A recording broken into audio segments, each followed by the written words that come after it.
Hello, and welcome back to my desk for another book review. This is the second book that I've read for 2025, and it is called Midnight on Beacon Street by Emily Ruth Verona. By happenstance, the first three books that I've read this year all have midnight in the title. And I guess that was a little bit on purpose. They were just the ones that I pulled off my bookshelf to read first. So let me jump in. I'll read to you what this book was about, and then we can talk a little bit about it.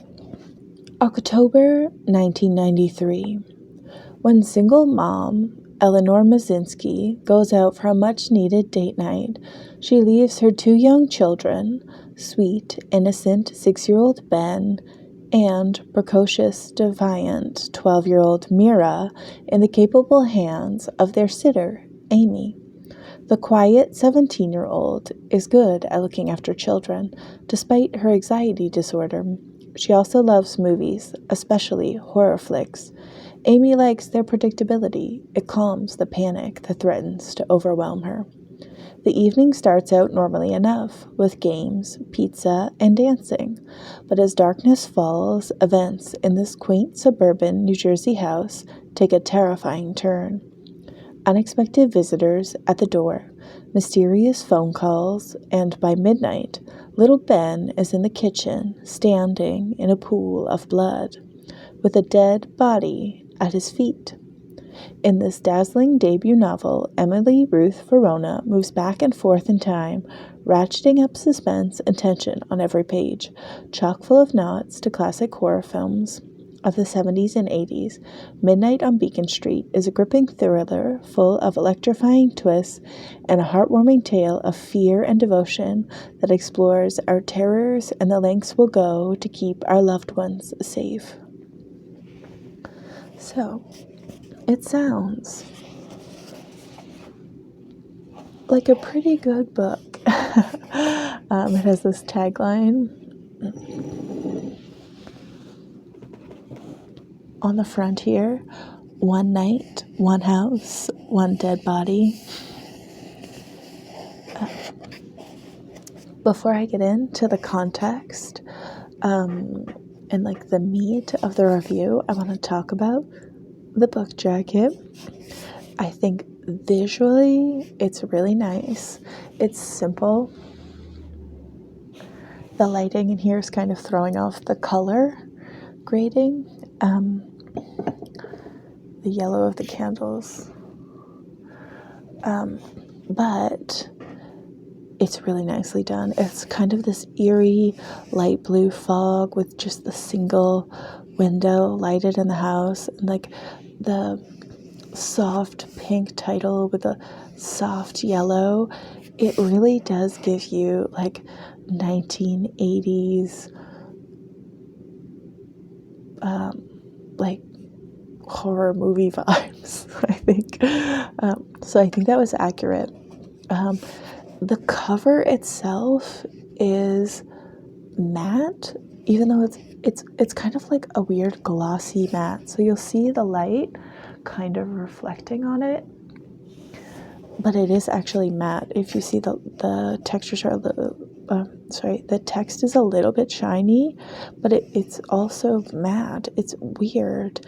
And the cover feels like sandpaper, like a kind of a fine grit sandpaper, but it's uncomfortable in my hands. And it's the first time I've ever encountered a book that feels like this. Like, I almost don't want to hold it. I keep doing this with my fingers to like rub away the feeling. And maybe that kind of adds, I never thought about that, if it adds to kind of the effect of reading a scary story. If you're like physically feel uncomfortable, that's something to explore, I guess. But yeah, so keeps the same color theming here. The back, it feels very like scholastic book fair vibes. I don't know. I'll get a little picture of the author here. Yeah, so that's the book jacket. I would say it is accurate depiction to the story in the book. So you're not getting this is not a ghost story misdirect here.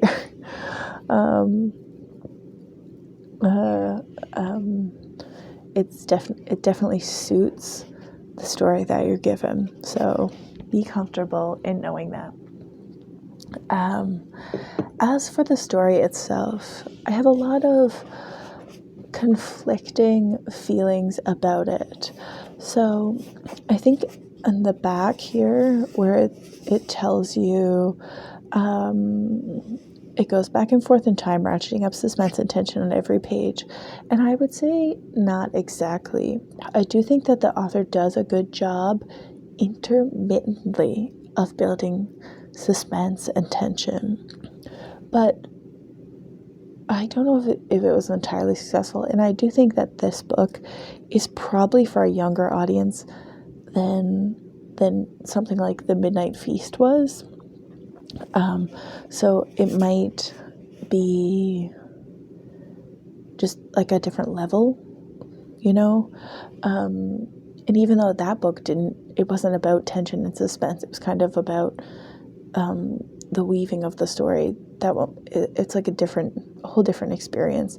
This is meant to be a horror thriller book. Like specifically, that's what it is. So yeah, I hold it kind of to a different standard than something like The Midnight Feast, which I just kind of think of like supernatural suspense or mystery or kind of something, I don't know. But when something's marketed as horror, I have a different expectation. For instance, something like The Whisper Man, which I can't really compare directly to this because, as I said, this I think is written for a younger audience, so like a teen audience, just based on. I thought this said Harper Preteen, but it says Harper Perennial. Based on the story itself and how it's written and the size of the book itself, I would say it's probably written for a more younger audience. So I do think that there is good tension building, but it's not always there, and sometimes it kind of falls flat. So there's that. Then I want to talk about the timeline jumping. So the time jump in this compared to the time jumps that were done in Midnight Feast, whole different level. So I'm just going to read my notes on the book and then I'll talk about it because I think that will be a better way to set up this book. So the first thing that I mentioned is in my notes is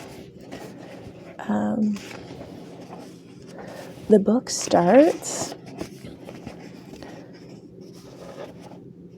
with the preface that is a crime statistic that says more than 2.8 million break-ins were reported in the United States in 1993. So this I thought was a really clever use of like a fact to set the stage for the story of just being like, oh man, because home invasion is such a threatening idea that when you start out a story with that as the base point, I think that was really excellent choice. So then I talk a little about the timeline jumping, which was the timeline jumping was a mess. It made it tough to get through despite being a small book. Mostly, I just wanted this book to be over. All the jumping back and forth by hours was frustrating. I understand it was providing context, but mostly I found it frustrating that the story was not progressing. So, where in Midnight Feast the time jumps were present and past, the time jumps of this are by hours. So it all takes place in kind of like the same day and like the next morning. So you're jumping around from like the evening to the afternoon to the evening to like the pre-evening to the morning back to the evening. And every time it did that, I was just so frustrated because I wanted the story to move forward. And then every time it started moving forward and there was like this tension and suspense, you were ripped out of that and thrown back 4 hours in the day. So I think it was... Hi guys, this is a booking handle chiming in from the editing chair.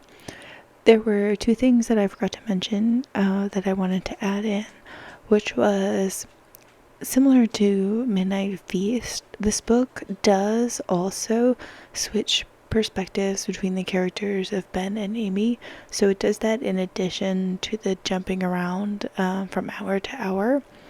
But it's not as confusing as it was in the beginning of Midnight Feast, because it's very clear and it's just 2 people. The other thing was that there are a few instances where there is a flashback in time to several years previous, but that only occurs once or twice, I think. Mostly the time jumps, which are basically by chapter, of which there are many, are just in hour increments and between the characters of Ben and Amy. Okay, back to the main review now.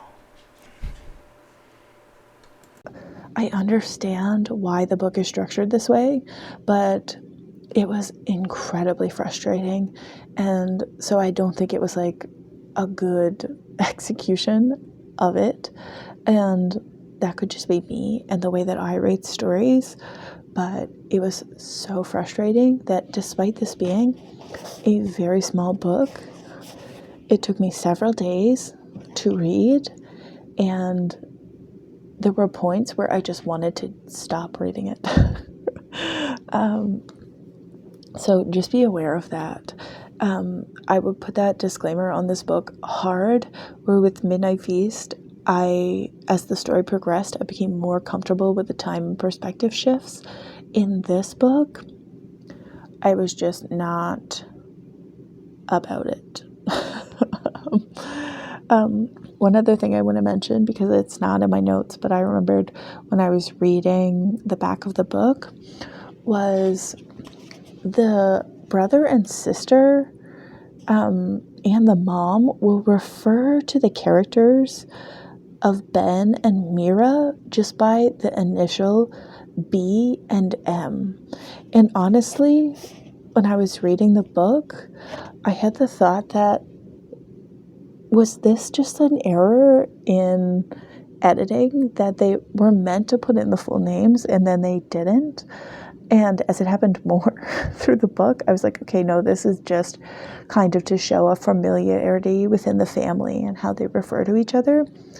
But it was honestly really hard to keep the characters straight, even though there's not that many of them, because it was another thing where you had to think about it. You're like, okay, wait, who's B? Who's M? Because they don't use the names enough for you to kind of put the identifier to that before they start switching back and forth between the names and the initial. And you combine that with the time shifts And it was just a mess. It was another thing that I found incredibly frustrating. So one of the pluses of this book was the depiction of anxiety. So the babysitter, Amy, she struggles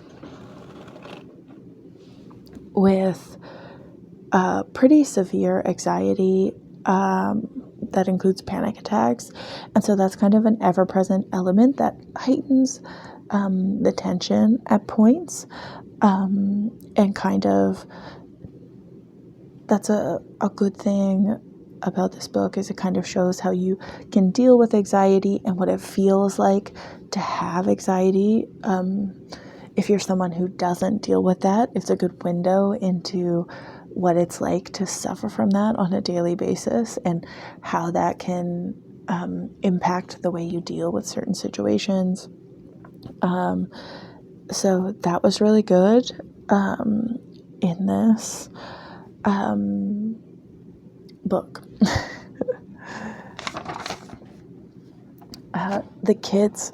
So I did read a bit of the like dedications and the thank yous.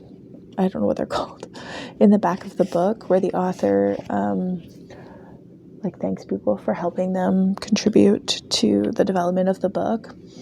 And she shouts out her like nieces and nephews for giving her the ability to write relatable kids and relatable relationships between a brother and a sister. And I do think that that was done really well. I think how Ben and Mira interact with each other is very classic big sister, little brother. And yeah, that was just well done. So that was another plus. A lot of time is spent giving insight into the characters. It makes the story more relatable. It reminded me very much of 90s TV, a la Saved by the Bell or Ready or Not. So the goal of this book, according to the quote on the back, was to kind of reinvigorate or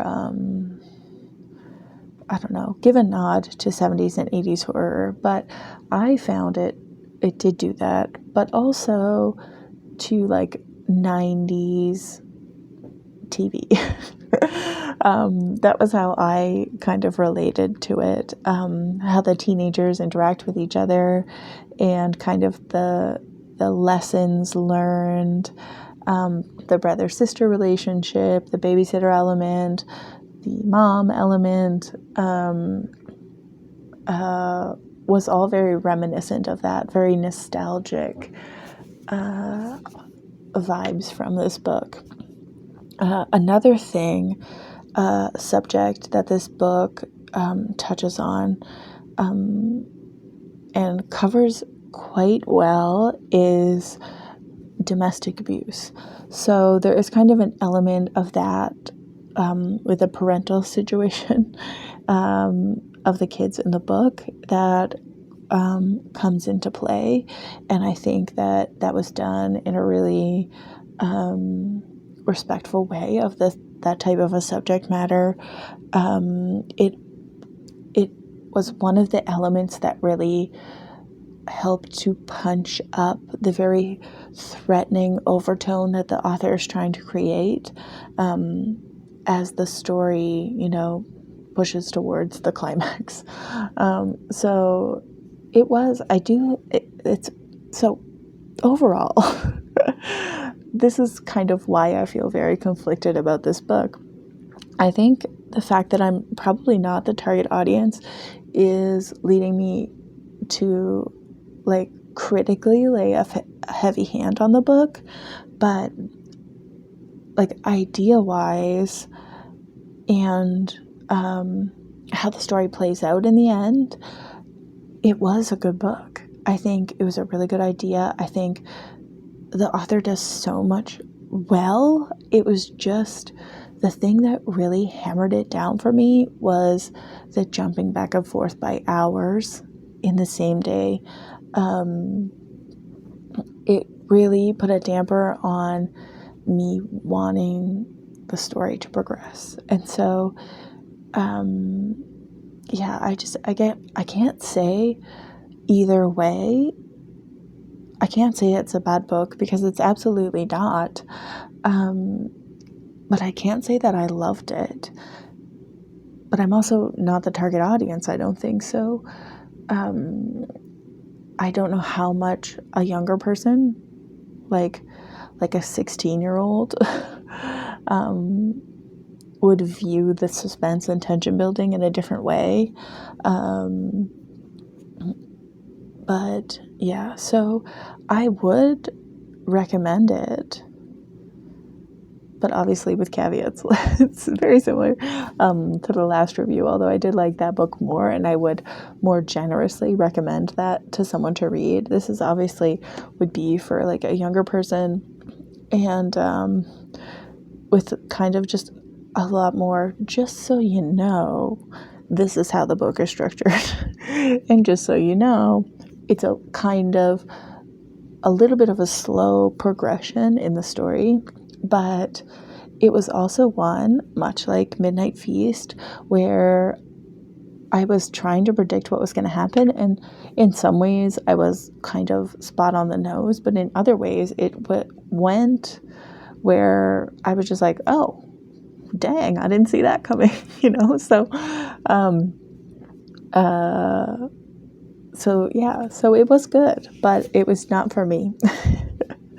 I guess that's the summation of this review. It was good, but it was not for me. But if it sounds interesting to you, and give it a shot. This was the debut novel for this author, so as a first novel, I mean, it's really interesting. I'd be interested to see what they come out with if they make like a more mature book and it doesn't jump around in timeline wise.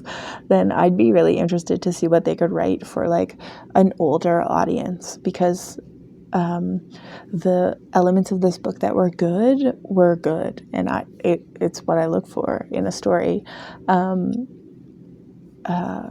It was definitely like the realness of the story, and the suspense and the tension when it was there was well done. So yeah, I guess that's it. I hope that is able to tell you. Let me just look at my notes one more time.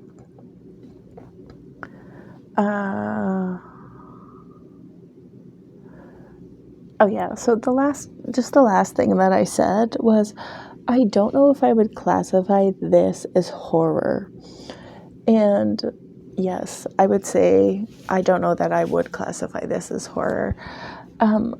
I think that all has to do with what your definition of horror is. I guess I'm gonna have to like look up what the technical specifics of the genres are, because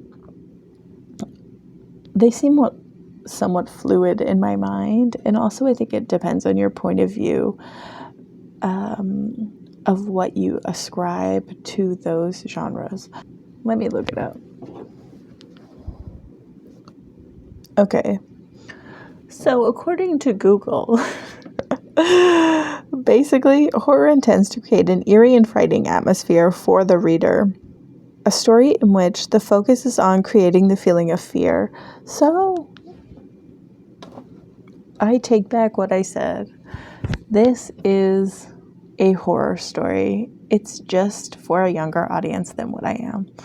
So, yeah, if that's what it is, then that's definitely what it is.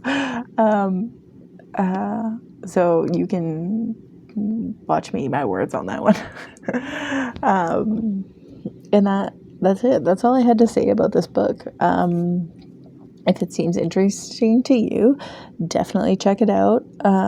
You've had all my thoughts, all my prefaces prefaces, kind of like warnings about what I found that I struggled with it. And if those are things you struggle with, then, maybe sidestep this one and pick something else. But still a solid book, and I'll probably keep it. I haven't decided yet or if I will keep it or donate it or not. It's again, I'm really conflicted, so I guess we'll see at the end of the year when I do my 2025 end of the year review if I still have this on my bookshelf or not, or if I've passed it along for another person to enjoy. So thanks for joining me for this one tonight, guys, and I will see you in the next one.